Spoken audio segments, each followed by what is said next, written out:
Allez, C'est parti. c'est parti. Enfin, poussez. Ouais. Alors, bonjour à tous. On va vous présenter, donc Jean-Louis et Thomas, une présentation sur la mise en place d'une architecture microservice hautement disponible au sein d'un cluster Swarm. On va se présenter rapidement. Ceux qui l'ont vu juste à côté, je vais faire court, je vais laisser surtout Thomas se présenter. Je suis consultant chez Xebia, j'interviens principalement sur des missions autour d'expertise sur du continuous delivery et sur du coaching DevOps.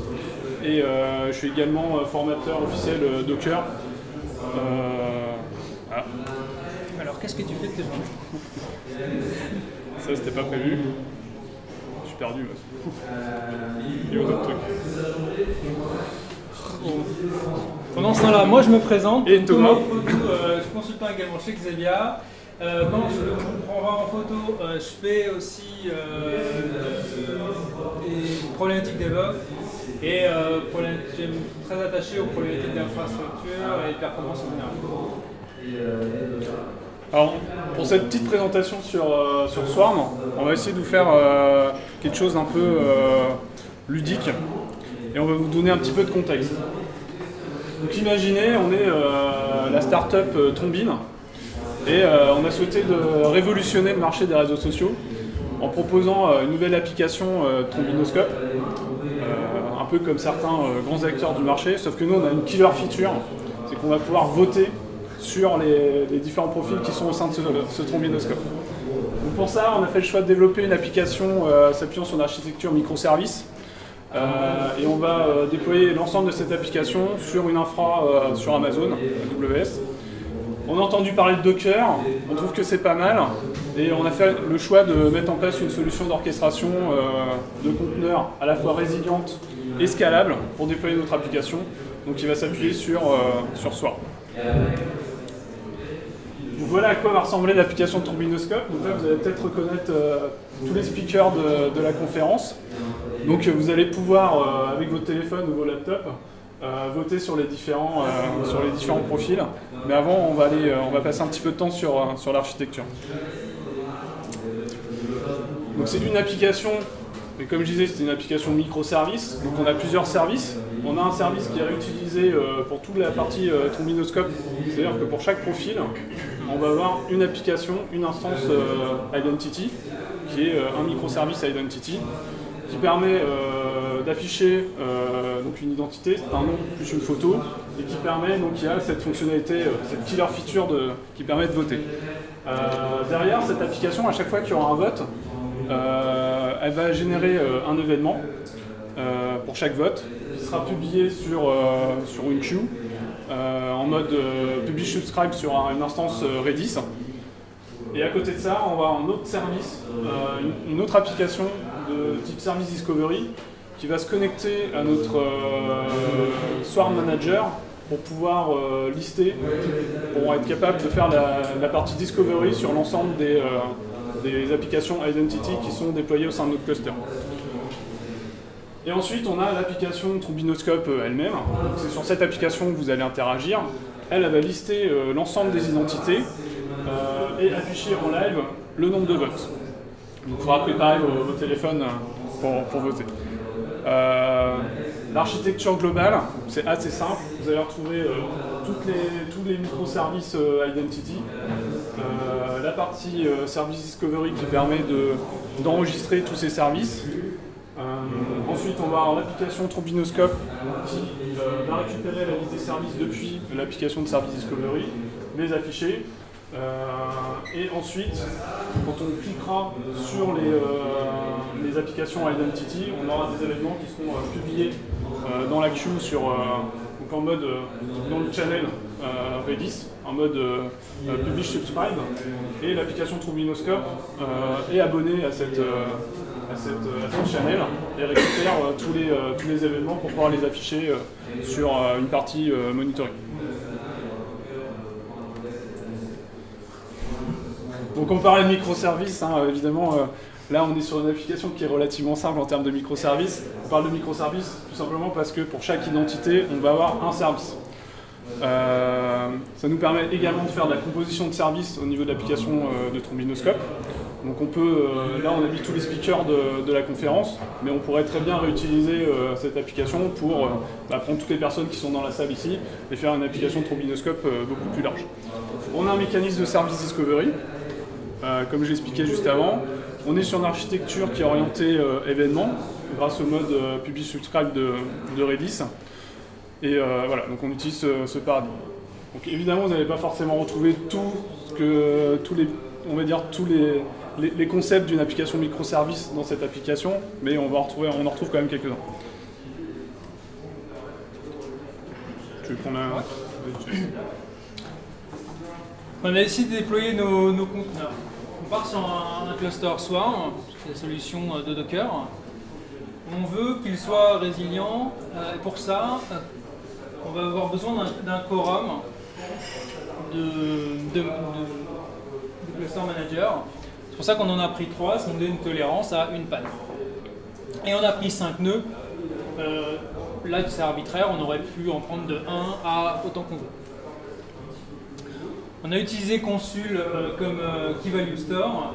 Donc Docker Swarm stocke un état du cluster et il a besoin d'un Key Value Store pour ça. Alors on peut prendre Consul, il y a d'autres solutions. On est parti sur celle-ci. Peut-être juste ajouter par rapport aux annonces qui ont été faites ce matin par Jean-Laurent sur la version 1.12 de Swarm, de Docker, qui intègre la partie orchestration. Nous, on n'est pas sur la version 1.12 de Docker. Donc là, vous allez retrouver toutes les briques qui sont nécessaires pour mettre en place un cluster Swarm, on va dire avec la version actuellement 1.11 que vous pourrez trouver qui n'est pas encore en release candidate comme l'indique. Bon, j'avoue, je m'attendais à l'avoir dans les questions à la fin, donc il n'y aura pas la question à la fin. Effectivement, la partie consul disparaît dans un cluster Swarm. On peut en avoir besoin pour d'autres raisons de Key Value. Mais, donc là, le Key Value Store va gérer deux choses dans le Swarm, deux aspects complètement différents, qui est d'une part la configuration du cluster, qui va permettre de dire au nœud Swarm, je fais partie du cluster, je viens m'enregistrer dedans, et la partie Network Overlay qui permet de faire du multi-host au sein d'un cluster Swarm. On a utilisé Interlock pour la partie configuration du load balancer. Le load balancer ici, on a utilisé Nginx. Interlock permet d'utiliser plusieurs load balancers sous un système de plugins. Aujourd'hui, il y en a deux qui sont Nginx et HAProxy. Pas de raison particulière de choisir l'un par rapport à l'autre. Le terme de fonctionnalité, c'est plus fort. N'hésitez pas à me dire s'il faut aller faire un petit peu plus fort. Le point d'entrée qu'on a utilisé, donc on est sur un cloud AWS, le point d'entrée qu'on va utiliser, c'est le HAProxy de Amazon. Alors pourquoi utiliser deux couches de load balancer? On va le voir un petit peu plus, on va le voir juste après. Donc on a deux points d'entrée, un pour le cluster Swarm sur le premier port 3375 et les nœuds qui sont exposés en HTTP. Alors on ne parle pas ici de sécurité. Dernier point, la gestion des DNS qu'on utilise Route 53 pour être capable d'accéder via DNS à nos différents services. Nos différents services Identity, plus le Trombi et les services sécurisés.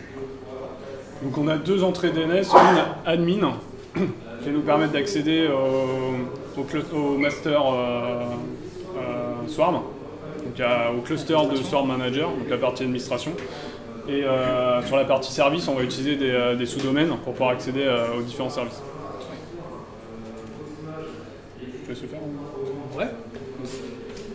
Donc deux blocs. Un premier qui va être l'administration du cluster avec notre quorum de 3 Docker Engine sur lequel de 3 Swarm Manager, je ne vais pas parler tout de suite de Docker Engine, sur lequel sur chaque il y a un consul.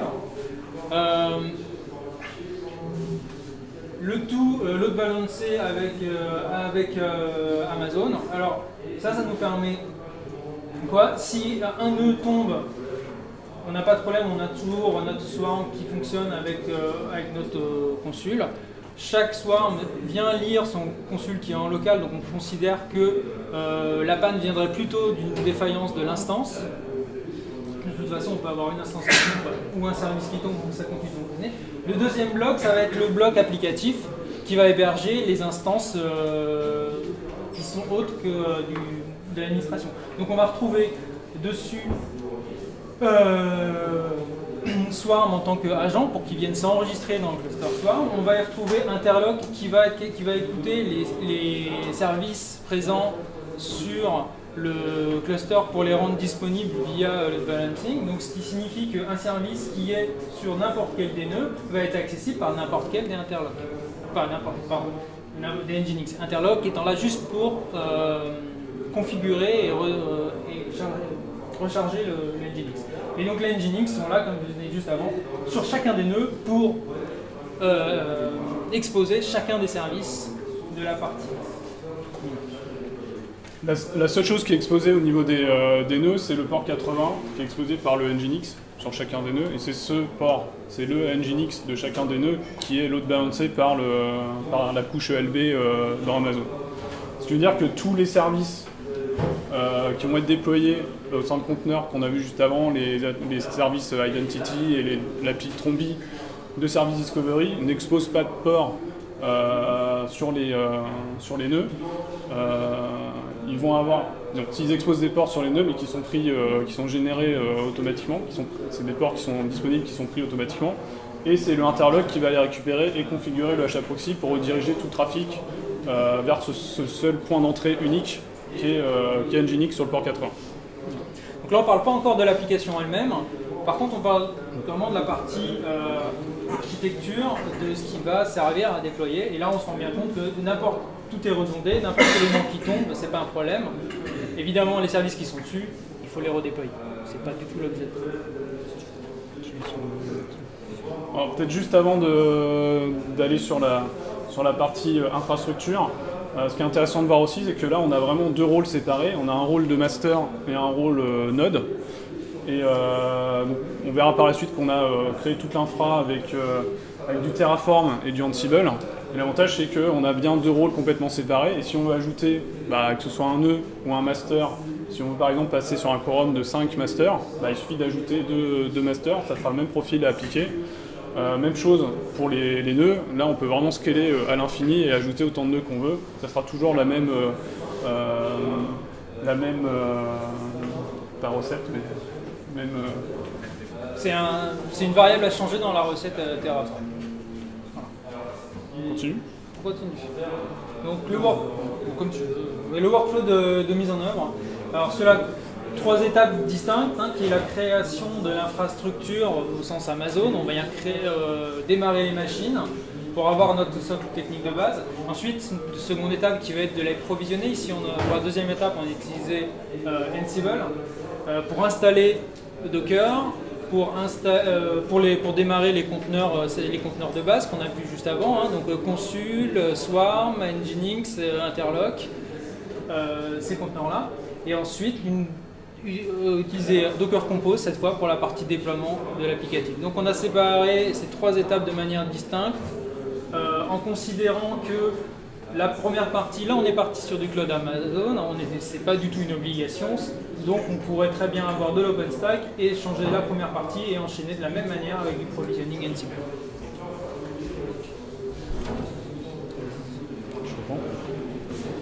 Donc on va le faire ensemble. Donc là il y a nos 3 étapes. Création de l'infrastructure, configuration des environnements et déploiement de l'application. Donc la première étape, ça va être la création de l'infrastructure avec Terraform. Donc, comme Thomas l'a dit, on a toute notre infrastructure, tous nos instances qui sont sur Amazon. On utilise Terraform pour automatiser la création de cette infrastructure, c'est-à-dire à la fois les instances sur Amazon EC2, toute la partie Security Group, mais également la configuration de la partie Load Balancing, donc sur la partie ELB, et les règles de la partie Route 53. On utilise Route 53 pour faire la partie DNS. Vous verrez qu'on utilise un nom de domaine qui nous permet d'avoir nos services facilement accessibles. Le nombre d'instances est configurable. Donc dans notre conf Terraform, on a juste à mettre le nombre de masters et de slaves qu'on souhaite avoir, relancer la conf et c'est parti. Pour ça, on a un makefile. Donc le makefile, il suffit de l'utiliser avec l'instruction launch infra pour pouvoir créer cette infrastructure avec Terraform. Donc là, on va le faire. On va vous montrer un petit peu de code. Je sais pas si tout le monde voit très bien. Je peux mettre en mode présentation, ça. Tout le monde voit à peu près ou pas du tout? C'est vrai qu'on n'a pas sacrifié qui que ce soit, on n'a rien fait. Personne n'a un poulet là ou un truc? Alors ça c'est le makefile. Vous allez voir, il est très simple. Tout simplement parce qu'il utilise Docker pour toutes les étapes. Donc en fait, on a l'étape launch infra, c'est ça qui nous intéresse. Ben, on va utiliser un conteneur, une image qui se trouve sur le hub pour Terraform, à laquelle on va passer toutes les credentials pour Amazon, la configuration Terraform qui est mappée sur un volume dans /data. Et c'est ça qui va nous permettre de construire notre infra. Alors là, juste une petite astuce qu'on a utilisée ici, vous voyez qu'il y a les variables d'environnement qui sont passées en paramètres. On ne voit pas apparaître les valeurs, simplement parce qu'elles sont configurées sur notre environnement, et les transmet comme ça à Docker sans les exposer dans notre code.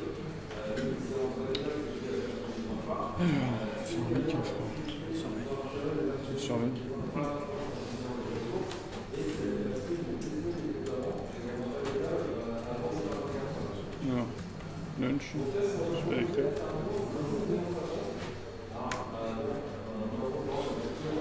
Donc là j'ai fait mon lunch infra, vous voyez qu'il a bien exécuté le Docker run qui était spécifié dedans. Pour le coup l'infrastructure existe déjà. Bon, on a sécurisé un petit peu la démo. Donc là vous voyez bien qu'il a bien tout passé.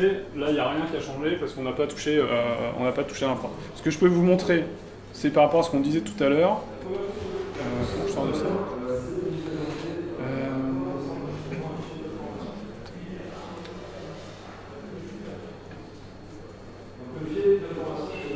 Donc c'est entièrement configurable. Donc là, si je vais dans ma conf Terraform, dans la partie tfvars, ici, en fait, j'ai le nombre de masters. Donc là, on en a mis 3 par rapport à la démo qu'on fait, et 5 nœuds. On a quelques infos par rapport à l'identifiant du VPC, le subnet, etc. Et voilà, c'est très simple de pouvoir faire scaler l'infrastructure juste en changeant ces deux propriétés.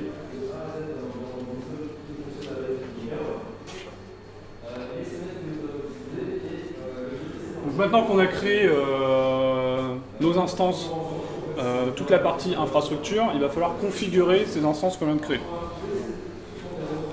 Donc pour ça, on va utiliser Ansible. Tu reprends en avant? Je continue. Donc on a utilisé Terraform pour pouvoir créer toutes les instances sur Amazon. Donc là, on va utiliser un petit script qui nous permet de générer automatiquement l'inventaire pour Ansible à partir des fichiers, des données de Terraform qui ont été générées pour conserver l'état de ce qui a été créé. Donc c'est un petit script qui est fait en JavaScript. Donc pour ça, on va le lancer. Donc on a un conteneur qu'on a créé à l'occasion qui contient le petit script Terraform to Ansible. Et on a mis ça dans notre makefile. Donc le makefile, en fait, c'est ce que je vous montrais tout à l'heure, il va juste faire un Docker run de ce petit conteneur. Ça, on n'a pas besoin d'installer Node sur sa machine. Donc là, si vous voulez, alors on vous montrera à la fin, les sources sont disponibles sur GitHub, vous pouvez tout récupérer. La seule chose que vous aurez besoin d'installer, c'est Docker. Il faut avoir un make pour pouvoir faire du makefile. Et voilà, c'est Docker et make et ça suffit pour pouvoir tout construire. Tout se fait avec des conteneurs derrière. Donc on va le faire, le make Terraform Ansible. Bon, on va passer directement, on va le faire ensemble. Donc ça va permettre de générer, ce que je disais juste avant, l'inventaire pour Ansible. Donc l'inventaire pour Ansible, c'est toutes les adresses IP de nos machines sur lesquelles on va faire la configuration. Donc configuration qu'on va faire donc, avec Ansible. Cette configuration, elle consiste à installer Docker, faire la configuration du cluster et déployer les conteneurs de base. Donc, ce qu'on entend par conteneur de base, c'est tous les conteneurs d'infra Rappelez-vous le schéma d'infrastructure qu'on a mis tout au début, d'architecture. Que ce soit les Swarm Managers, les agents Swarm, Interlock ou Nginx, tout est installé, tout est containerisé. Ce qui fait que sur nos instances, finalement, la seule chose qu'on a installée dessus, c'est un démon Docker. Tout le reste de l'infra est containerisé. Donc pour ça, on va utiliser le make configure. Donc on y va. Si je vous remonte le makefile, alors il y avait ça, le Terraform Ansible.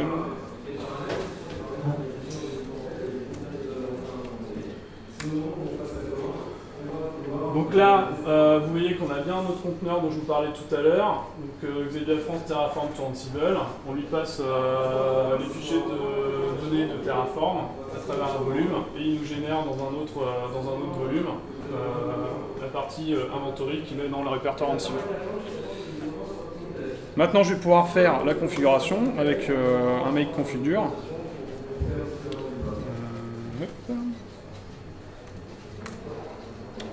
Donc là, même chose.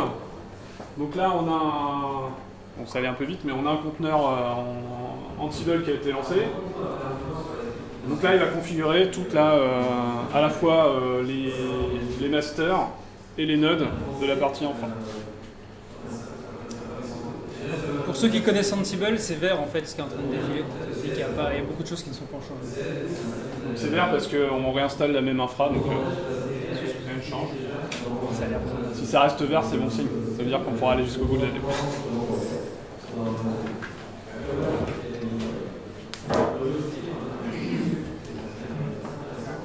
Donc là, ce que ça fait pendant que ça défile, ça installe le démon Docker, ça le configure comme j'ai envie qu'il soit avec les options du service, ça applique les changements au service, ça le redémarre, ça déploie certains conteneurs sur ce service, notamment les Swarm, donc ça configure comme ça le Docker Swarm.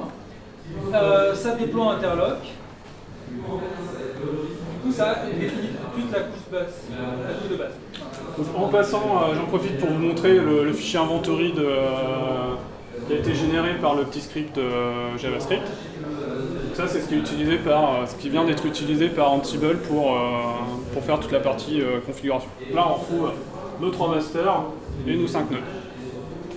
Tous les champs que vous voyez à côté, c'est pas quelque chose de magique, c'est juste moi qui suis dans le script, choisi tiens, tel champ il m'intéresse, je vais m'en servir en disant ce que Terraform me fournit comme information. C'est pour ça qu'il y a un script de traduction de l'un vers l'autre.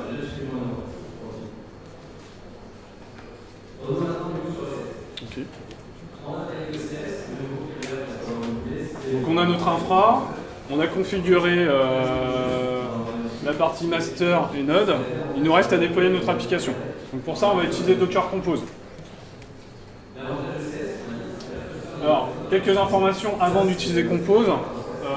Toutes les applications qu'on a vues dans l'architecture globale de l'application, que ce soit Identity, le Service Discovery ou l'application Trombinoscope, sont buildées à partir de conteneurs de build. Vous pourrez récupérer ça sur le repo, les reconstruire facilement au sein de conteneurs de build. Même chose, rien à installer, pas de runtime à installer. Aujourd'hui, ces images sont pushées sur le Docker Hub, ce qui permet de déployer plus simplement avec le Docker Compose. Donc, si vous voulez juste déployer la solution, vous pouvez aussi. Donc on a des images applicatives qui sont créées grâce à ces conteneurs de build, stockées sur le Docker Hub et déployées avec Docker Compose. Donc le Docker Compose, il suffit de faire un hub-d pour déployer toute la stack. Donc c'est ce qu'on va faire. Je vais vous montrer un petit peu avant le fichier Compose.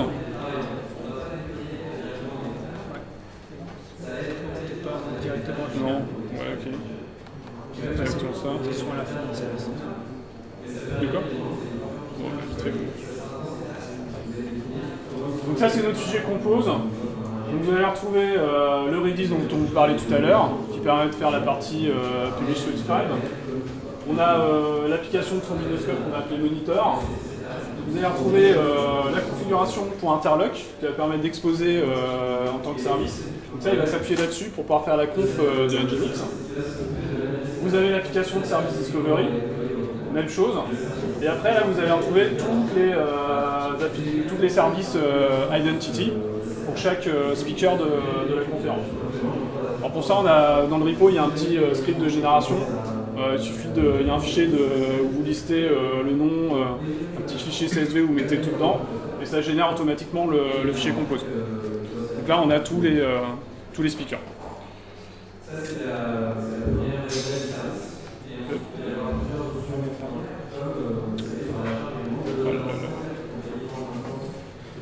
Pour utiliser Compose, donc là, j'avais juste besoin d'avoir un démon Docker de lancer en local pour pouvoir faire la partie Terraform et Ansible. Pour lancer Compose, je vais devoir me connecter, parce que là, je vais déployer mon application au sein du cluster Swarm. Donc, je vais devoir connecter mon client Docker qui est sur ma machine ici, sur le Swarm Manager, donc sur la partie admin du cluster. Donc pour ça, il suffit de faire un simple export.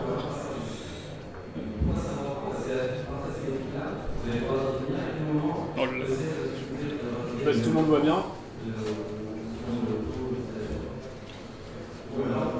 Donc là, nous, on utilise un nom de domaine qui est xle-ha-swarm www.zediatech-event.info. C'est un peu long, mais vous allez retrouver le sous-domaine admin sur le port 3375. Donc ça nous permet de nous connecter sur la partie route 53, le LB, et après qui redispatche sur tous les masters du cluster Swarm. Donc j'ai juste à faire ça. Si je fais un Docker info ensuite, je vais voir toutes les informations de mon cluster Swarm. Donc là je retrouve bien les 5 nœuds. Si vous regardez les IP, alors non, c'est les IP privés, donc ça va pas. Oh si, il y avait les IP privés aussi tout à l'heure. T'auras que les IP privés. Donc là vous retrouvez tous les nœuds, donc c'est les mêmes que ceux qu'on avait tout à l'heure dans la partie Ansible. Et je vais pouvoir faire mon Docker Compose Up.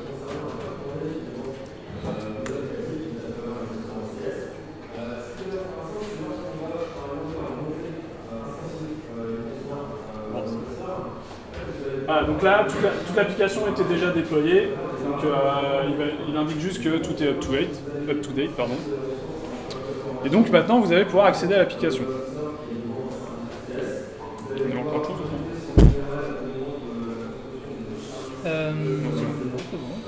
Donc là, on va pouvoir commencer à jouer. Donc sortez vos laptops et vos téléphones. Donc vous allez pouvoir aller sur l'application qui se trouve donc sur monitor.service.xle-ha-swarm. Vous voulez lever un peu plus haut ou pas? Un Bitly? Ouais, un Bitly. Ah, je peux le tweeter sinon. Ouais.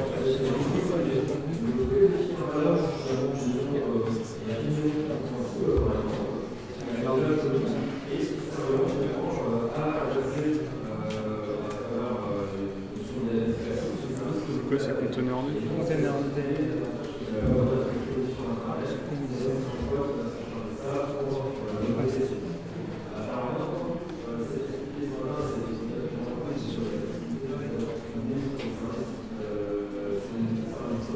Je viens de le tweeter, vous pouvez le récupérer. Je pense que c'est ton meilleur tweet de la journée.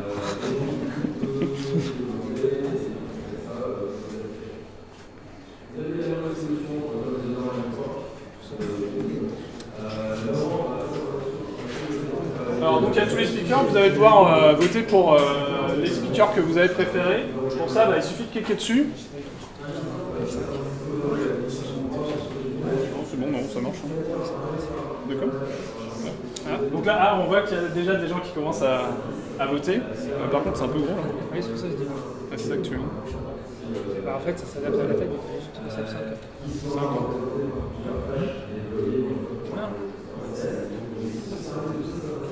On n'a pas tout le monde. Il manque du monde là. Ça merde. Il manque des gens? Voilà, je suis désolé pour les speakers qu'on voit pas.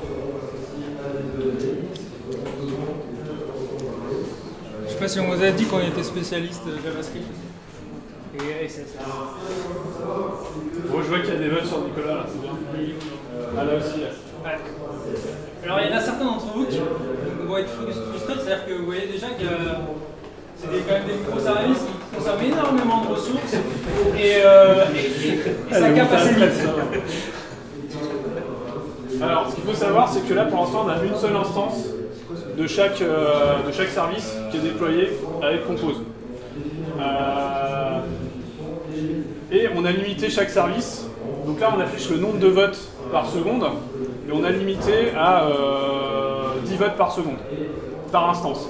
Donc là, vous pouvez voter autant que vous voulez, mais vous n'arriverez jamais à dépasser normalement les 10 votes, sauf s'il y a une erreur. Allez-y, continuez de voter sur moi, là, c'est très bien. Donc là, de toute façon, il y a des scripts. Donc ce qu'on va pouvoir vous montrer ensuite, c'est la partie scalabilité. Donc là, sachant qu'on est dans un cluster Swarm et qu'on on a utilisé Interlock avec Nginx, tous les services Identity, ils ne sont pas exposés directement sur les hosts, ils sont exposés mais avec un port qui a été déterminé directement par Docker, par le démon Docker.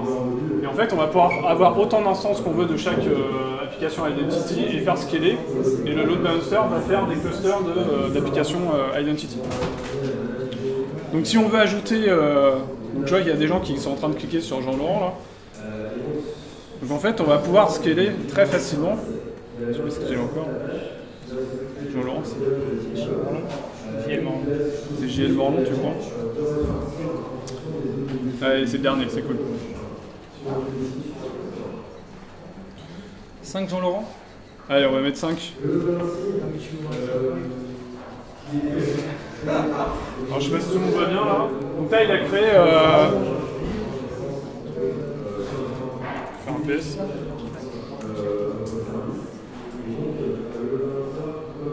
Donc là, maintenant, normalement, on devrait avoir 5 Jean-Laurent qui...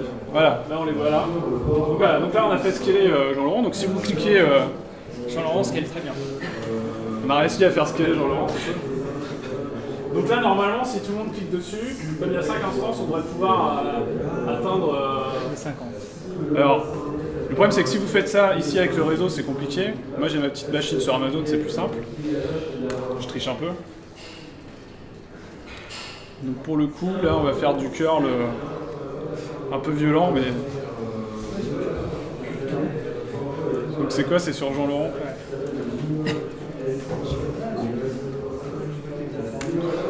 Donc là, j'ai juste lancé une simple boucle wave sur... là, vous voyez en dessous là, mais je peux pas remettre. Donc ça marche mieux avec un curl dans une boucle wave sur Amazon. Donc là, ça stagne quand même un petit peu, mais on arrive.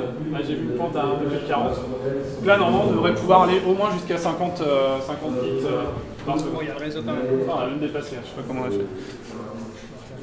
Pile et ça rien de tout ça. Et d'ailleurs, en fait, on n'a même pas montré les slides. Bon, ça reste du curl, hein, c'est pas un outil de perf et de charge très très précis. Ben voilà, du coup. Donc là, on a joué un petit peu avec l'application. On va vous montrer un petit peu plus en détail ce qui s'est passé. Donc, comment on a géré cette... Tu veux reprendre avant? Oui. Comment on a géré la scalabilité? Alors, ce qui s'est passé quand on a déployé, une instance avec une nouvelle instance avec Docker Compose, en l'occurrence quand on a déployé 4 nouvelles instances avec Docker Compose, ça a été déployé dans le cluster Swarm. Ok, c'est déployé. Swarm et Docker envoient des événements sur tout ce qui se passe au niveau du cluster. Donc on a Interlock qui écoute ces événements-là et donc qui est au courant qu'une instance vient de se démarrer. Il y a un certain nombre d'informations qu'on a mis au niveau des instances elles-mêmes pour dire je suis un service de type Jean-Laurent. Et donc à chaque fois, il va être capable de remettre à jour le Nginx pour que ça modifie le nombre d'instances et les services de backend qui se situent derrière le load balancer. Donc ça c'est fait à chaque fois, ça recharge la configuration, ça recharge à chaud la configuration du Nginx. Ça c'est le rôle d'Interlock.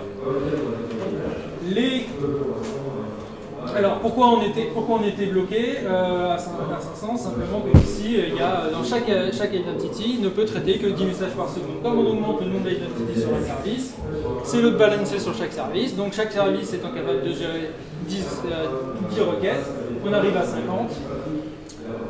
Et notre trombinoscope voit bien les 50 requêtes secondes arriver. Ça c'était pour simuler le cas où on a vraiment une charge sur une instance et donc la solution c'est le scale out et donc d'augmenter le nombre. On a spoilé. Ouais, c'était quand même beaucoup. C'est un peu spoilé, mais ça va marcher beaucoup mieux avec celle-là, je pense. C'est la même. Donc voilà, pour scaler, on utilise les fonctionnalités de Docker Compose. Hein. Donc c'est très simple, hein. Docker Compose scale, le nom du service, le nombre d'instances. Donc on peut en faire d'autres. Hein. Là j'ai continué de faire mon curl, mais... Alors... Moi j'en vois un qui a envie de scaler, là, pas très loin. Donc là c'est quoi? C'est de l'œuf ou pas? C'est de l'œuf, c'est bon.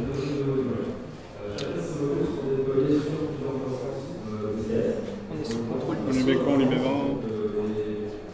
20, ça te va? 20, mais t'en veux combien, Nicolas? C'est 20 000. 20 000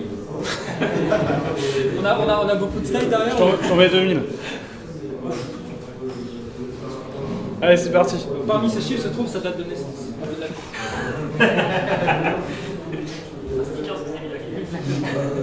Donc là, tu scales bien quand même, Nicolas, c'est pas mal. Hein. Donc on a 2000 instances. 2000 instances de Nicolas. Et alors, elles sont encore en train de démarrer. Hein.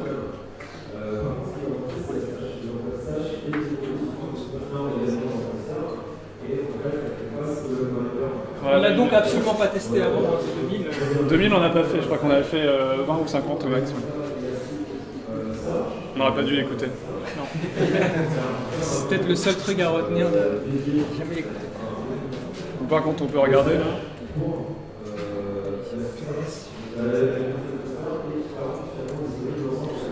On dort. Un watch.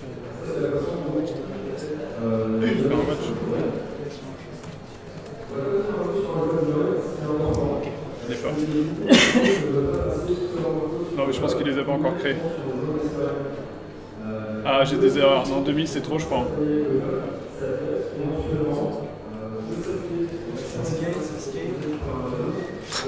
20 c'est bien. Du coup, c'est là que l'utilisation de Terraform d'un outil de provisioning également en amont est intéressant. C'est-à-dire qu'on pourrait ici reprendre, mettre à 20 le nombre d'instances utilisées pour les workers, et peut-être que 2000 passerait. Bon, peut-être qu'on en mettrait 100 des instances, ça nous coûterait cher là pour la démo, mais ça passe aussi pas. Effectivement, 2000 instances sur 5 nœuds, c'est pas... Donc, tu sais quoi, on va remettre... on va refaire un petit relais.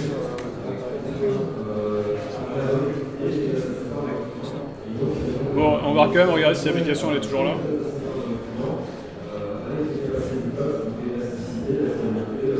Ouais, ça marche toujours quand même, c'est résilient. Je sais pas où t'es, Nicolas. Bah, je crois que top, par contre, ça n'a pas trop marché. On refait la demande. Ah, ça monte. Attends, je vais faire un curl. Je crois qu'il y a plus d'offres que de demandes.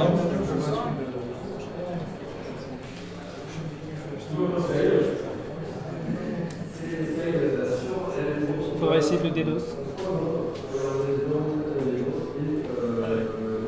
Il faudrait qu'on soit plusieurs à faire des boucles while avec des curls.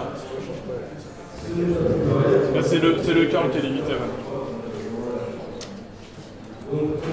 Il nous reste quoi? Il nous reste 2 minutes. Donc là, on a vu la partie scalabilité. Bon, il y a quand même une limite par rapport à la taille du cluster, hein, désolé. Si vous voulez récupérer les sources, tout est sur GitHub. Donc allez-y, hein, faites-vous plaisir. C'est facile à déployer. Si vous voulez faire des démos avec, amusez-vous. Et on a un peu moins de 2 minutes pour des questions, mais comme on avait dernier, je pense qu'on peut même en prendre un peu plus. Alors juste un petit message, tant qu'on est tous là, juste après cette session, Pablo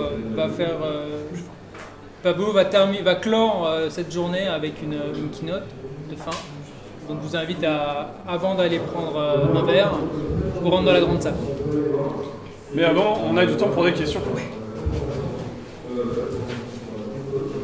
Questions? Oui.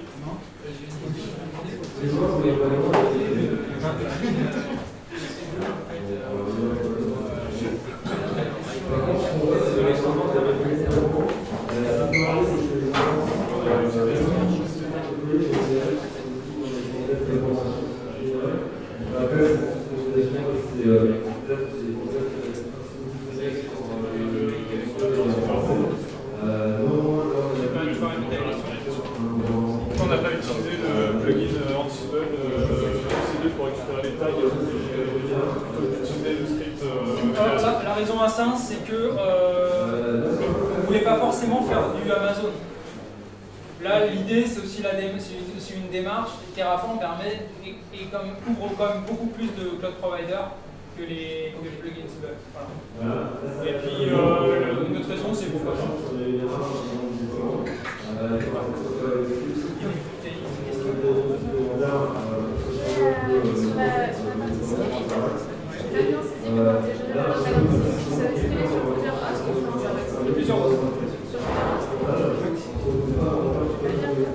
En fait, donc la question c'est sur la partie scaling, comment la partie scaling est gérée et comment sont déployés les conteneurs.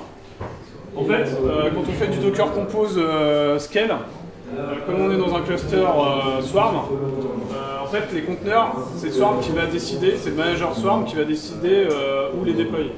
Par défaut, Swarm a une stratégie où il va essayer d'avoir le même nombre d'instances sur chacun des nœuds. En fait, il va essayer de répartir la charge uniformément sur tous les nœuds du cluster. Donc là, si on regarde, si je retourne là, alors je sais pas où il en est, ouais, il a pas trop... on l'a un peu embêté, je crois.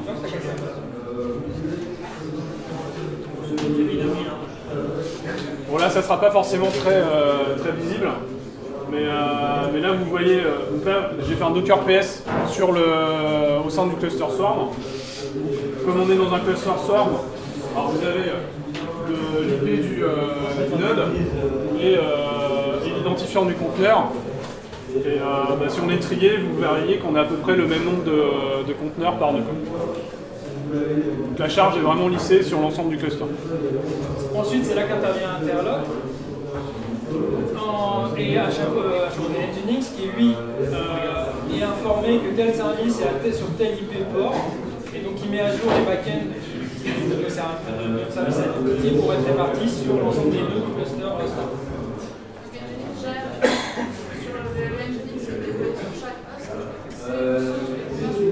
C'est ça. On a une espèce de mesh comme ça. D'accord, ça se répercute donc quand on a intégré la conf. En fait, alors, je peux vous montrer la conf Nginx si vous voulez. Faut que je fasse un suivi. Alors le Nginx il s'appelle... il en a quand même déployé plein, Nicolas, regarde. C'est partout sur le cluster. Il a jusqu'à 300. Donc le Nginx il est là, ça c'est son identifiant.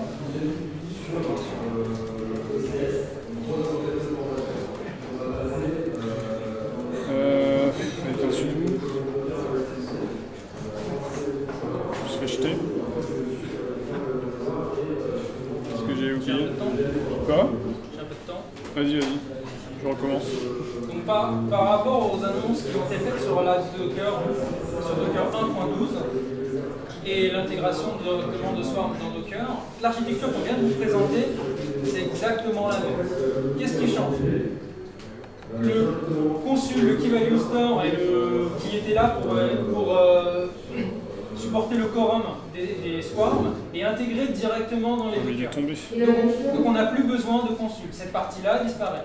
Par contre, la partie cluster management avec nos 3 nœuds minimum pour faire un quorum, cette partie-là, elle existe toujours. Par contre, ça va être directement de Docker Swarm et la partie des workers en dessous, avec le système de routing mesh qui fait en sorte que chaque nœud peut être au courant des services qui sont sur les autres nœuds. Cette partie-là, finalement, c'est la même que les Docker services qui ont été intégrés dans la 1.12. Donc l'architecture est globalement la même. Il y a des choses qui disparaissent. Donc Interlock, c'est pareil, va disparaître. Il y a un système similaire qui est intégré directement dans Docker. Bon, j'arrive pas à aller voir la conf Nginx parce qu'on a tout pété. Vas-y Nicolas. Ouais, ils ont aussi annoncé Docker for AWS qui justement intègre le fait qu'on expose un port d'un service Docker va configurer le LB automatiquement. Ça sera intéressant justement de transposer cette archi dans les... Ouais, alors là on a que le port 80 à ouvrir. Oui, et parce que donc t'as même plus en fait, cette étape-là, en fait, t'as configuré tes sécurités groupes, des choses comme ça, à partir du moment où t'as un service qui est exposé sur un port, il te configure. Alors ça c'est un intérêt si tu as plusieurs services et que tu veux les exposer directement vers l'extérieur avec un port de service. Nous on a fait le choix de tout faire passer par le Nginx, donc en fait on n'a que le port 80 exposé. On termine là-dessus. On a terminé, merci à vous tous.